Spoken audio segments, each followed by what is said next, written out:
రక్షకుడైన యేసయ్య అతి శ్రేష్టమైనటువంటి నామంలో తాళపాలెం గ్రామస్తులైన మీ అందరికీ కూడా మరొకసారి శుభాలు తెలియజేస్తా ఉన్నాం. ఇవి దేవుని మాటలు, ఎంత వింటే అంతగా మనం మేలు పొందుకోగలుగుతాం. చాలా మాటలు లోకంలో ఉన్నా ఆ మాటలు మనకు ప్రయోజనాన్ని కలిగించవు, కానీ ఈ దేవుని మాటలు ఒక్కటైనా మన జీవితాలకి ఎంతో మేలు చేస్తాయండి. బైబిల్ గ్రంథంలో దేవుని కోసం అనేకమైనటువంటి మాటలు ఉన్నాయి.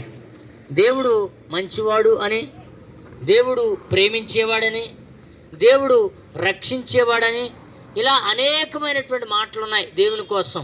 అయితే ఈరోజు నేను చెప్పేటువంటి మాట ఏంటంటే, దేవుడు రక్షించేవాడు, విడిపించేవాడు అని నేను చెప్పడంలో ఎటువంటి సందేహం లేదు. నెబుకద్నెజరు అనేటువంటి రాజు ఉండేవాడు. ఆ రాజు అండి ప్రపంచ దేశాలన్నింటినీ గెలిచినటువంటి వాడు.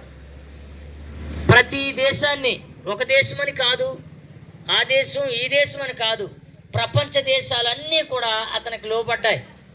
అలాంటి రాజు అన్నమాట. అతనికి ఎదురు చెప్పేవారు ఎవరూ లేరు. అతడు బాగా ఐశ్వర్యవంతుడు, అతనికి దేనికి కొదువు లేదు. అందుకనే ఒకరోజు ఒక ఆలోచన వచ్చింది. ఒక బంగారు ప్రతిమ ఒకటి తయారు చేయించాలి, ఆ ప్రతిమ బంగారందై ఉండాలి. దగ్గర దగ్గర మన మాటల్లో చెప్తే అక్కడ కొలతలు ఉన్నాయి, కానీ 10 అంతస్తులు ఏంటండి, 10 అంతస్తులు ఎంత హైట్ ఉంటుందో అంత విగ్రహాన్ని ఒకటి తయారు చేయించాడండి. తయారు చేయించడమే కాకుండా ఆ విగ్రహానికి అందరూ కూడా ఏం చేయాలని అంటే, ఒక బ్యాండ్ మేళం ఉంటుంది, లేకపోతే ఒక సంగీత కచేరీ ఉంటుంది. ఆ సంగీత కచేరీ ఆ శబ్దం వినగానే ప్రతి ఒక్కరు వెళ్ళండి ఆ యొక్క ప్రతిమకు సాగిలి పడాలి. అంటే ఆయన పోలికలో చేయించుకున్నాడేమో. ఎందుకనంటే నాకంటే గొప్పోడు ఈ లోకంలో ఏదీ లేదు అని అనుకుంటాం కదా, అలాగా మొత్తానికి అతనికంటే గొప్పోడు ఎవరు లేరు. అందుకని ఆ విగ్రహాన్ని తయారు చేయించుకున్నాడు. మొత్తానికి ఆ విగ్రహం చేయించుకున్న తర్వాత అందరూ కూడా నమస్కారం చేస్తున్నారంట.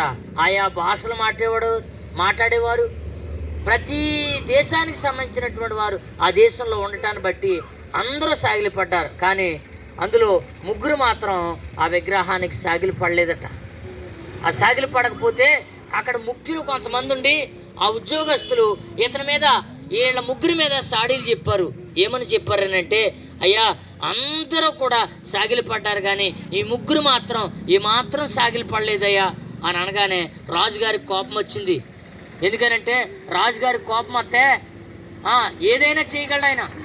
అందుకనంటే రాజుగారికి కోపం వస్తే దెబ్బలకేమీ కొద్దు ఉండదంట. అందుకనే రాజుగారు వాళ్ళని శిక్షించాలని వాళ్ళ దగ్గరికి, నా దగ్గరికి తీసుకున్నాడు అనగానే రాజుగారి దగ్గరికి వచ్చి రాజుగారు అంటున్నారు, ఒరే ఇప్పుడు సంగీత కచేరీ వినబడుతుంది, ఇప్పుడైనా నా ఎదుట మీరు అక్కడ సాగిలి పడాలి అని అనగానే వాళ్ళు అంటున్నారు, నేను సాగిలి పడమయ్యా, నువ్వేం చేసుకున్నా పర్లేదు, నువ్వు మమ్మల్ని చంపేస్తావా, చంపేసినా పర్లేదు, అగ్నిగుండలో పడేస్తావా, పడేసినా పర్లేదు, మా దేవుడు మమ్మల్ని రక్షించగల సమర్థుడు అని సాక్ష్యం ఇచ్చారండి. అవునండి, ఈ దేవుడు ఎలాంటి వాడనంటే, ఆయన నమ్ముకున్న వారిని ఎలాంటి ఆపదల్లో ఉన్నా, ఎలాంటి కష్టాల్లో ఉన్నా వారిని విడిపించడానికి, రక్షించడానికి ఈ దేవుడు సమర్థుడండి. అందుకనే వాళ్ళు ఏమాత్రం కూడా చూడండి, మేము నమస్కారం చేయం, సాగిలిపడం అని అనగానే రాజుగారికి ఇంకా కోపం ఎక్కువైపోయింది. ఆ రాజుగారికి కోపం ఎక్కువయ్యి అంటున్నాడు, వెళ్ళి ఆ మంటని ఇంకా ఎక్కువ చేయండి అని అన్నాడండి. ఆ మంటని ఇంకా ఎక్కువ చేశారు. చేయగానే ఆ సైనికుల్లో బలాఢ్యులంట, ఏంటండి బలమైన వాళ్ళు ఎవరైతే ఉన్నారో వాళ్ళని ఎంచి, ఇంకో ఈ 3 తీసుకెళ్ళి ఆ మంటల్లో పడేయండిరా అని ఆజ్ఞాపించగానే వాళ్ళు వెళ్ళి వాళ్ళ 3 ఎత్తుకునండి ఆ మంటల్లో పడేశారు. పడేసిన వాళ్ళు చచ్చిపోయారండి, పడేసిన వాళ్ళు చచ్చిపోయారు. కానీ అందులో పడినటువంటి వీళ్ళు మాత్రం అక్కడ ఏమండి అగ్నివాసన కూడా అంటకుండా లోపల తిరుగుతున్నారట. ఏంటండి, ఒక అగ్నిలో పడితే చిన్న నిప్పు తొక్కిన ఇది అంటారు కదా, కోతులాగా ఎగురుతాం కదా, ఏమండి అలాంటిది ఆ మంటల్లో కాలిపోతున్నటువంటి ఆ భయంకరమైన మంటల్లో వాళ్ళు ఏం చేస్తున్నారని అంటే, చూడండి వాళ్ళు అక్కడ నడుస్తున్నారు. వాళ్ళ మధ్యలో 4వ మనిషి వచ్చాడండి. అతని రూపం ఎలా ఉందనంటే దేవదూత రూపంలో ఉందంట. అప్పుడు అర్థమైపోయింది. ఆ రాజుగారు తీవ్రంగా లేచి అంటున్నాడు, ఏమన్నా తెలుసా,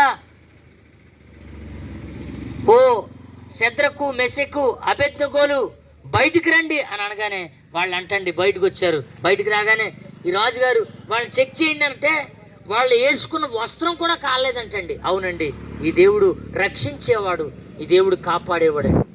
అయితే ఇంకొక మాట చెప్తాను. ఈ లోకం మనం చాలామంది పుడుతున్నాం, చాలామంది ఈ లోకాన్ని విడిచిపెట్టి వెళ్ళిపోతున్నాం. ఎక్కడికి? చనిపోయినటువంటి ప్రతి వారికి 2 స్థలాలు ఉంటాయండి. అది ఒకటి నరకమైన అయి ఉండాలి, రెండవది పరలోకమైన అయి ఉండాలి. ఏమంటే చనిపోయిన ప్రతి వ్యక్తి, ప్రభువుని నమ్ముకొని ప్రతి వ్యక్తి కూడానండి తప్పక వెళ్ళాల్సిన స్థలం ఏంటంటే అగ్నిగుండం, అదే నరకం అండి. ఆ నరకంలో పడినటువంటి వారికి చూడండి విడుదల ఉండదండి, ఎల్లప్పుడూ అందులో ఉండవలసిందే. అలాంటి భయంకరమైనటువంటి నరకంలో నుంచి తప్పించడానికే ప్రభు అయిన యేసుక్రీస్తు వారు 2024 సంవత్సరాల క్రితం మనుషుల కొరకు తన ప్రాణాన్ని పెట్టి తన రక్తాన్ని చిందించి ఆ నరకం నుంచి విడిపించడానికి మనుషుల కొరకు ఆయన ఈ లోకానికి వచ్చాడండి. కాబట్టి దేవుని బిడ్డలారా, ఆయనని మీ హృదయంలోనికి చేర్చుకోండి. తప్పకుండా వారిని రక్షించినట్లుగా ఆ రాబోయేటువంటి ఆ శిక్ష నుంచి రక్షించడానికి ఈ దేవుడే సమర్థుడండి. ఈ దేవుడే మీ జీవితాల్ని ఆ అగ్ని నుండి, ఆ నరకం నుంచి తప్పించడానికి ఆయన సిద్ధంగా ఉన్నాడు. అట్టి కృప దేవుడు ఈ ప్రాంతవాసులైన మీరందరికీ కూడా దయచేయునుగాక. ప్రార్థన చేద్దాం. ప్రేమగల ప్రభువ, పరిశుద్ధులైన మా తండ్రి, మా పరలోక ప్రభు యేసయ్య, మీకు స్తోత్రాలు, వందనాలు ప్రభువ. ఈ పునరుద్ధాన దినం ప్రభువ, ఈ సాయంకాల సమయంలో కొన్ని గంటలు ప్రభు ఈ తాళపాలెం గ్రామంలో వెంకటరాజపురం అనే ఈ గ్రామంలో ప్రభు సువార్త ప్రకటించడానికి మమ్మల్ని బలపరిచారు తండ్రి, స్తోత్రాలు. ఈ గ్రామస్తులు ఎంతో సహకరించారు, చెప్పిన మాట ప్రతి మాట శ్రద్ధగా విన్నారు ప్రభువ. ఈ గ్రామాన్ని ఆశీర్వదించండి, ఈ గ్రామంలో ఉన్న వారందరినీ కూడా ఆశీర్వదించండి, ఈ గ్రామంలో ఉన్న వారందరికీ మేలు చేయండి ప్రభువ. కీడులు దూరపరచండి, ముఖ్యంగా విన్న మాటలు ఫలింపు దయచేయండి. ఈ గ్రామాన్ని సంపూర్ణ రక్షించండి. ఈ గ్రామంలో ప్రతి ఒక్కరికి నెమ్మదినివ్వండి ఆయన. ఈ గ్రామంలో ప్రతి ఒక్కరు కూడా ప్రభువా నీ అందు విశ్వాసం ఉంచి రక్షింపబడి నాయన నిత్యరాజ్యానికి వారసులు ఉండే కృప దయచేయమని, అలాగే అనేక గ్రామాల నుంచి వచ్చి ఈ సువార్తలో నాయన సహకరించిన ప్రతి ఒక్కరిని మీరు ఆశీర్వదించండి, ప్రతి ఒక్కరిని బలపరచండి. సువార్త ప్రకటించిన వారిని బలపరచండి, ఆశీర్వదించండి. ప్రార్థించిన వారిని ఆశీర్వదించండి.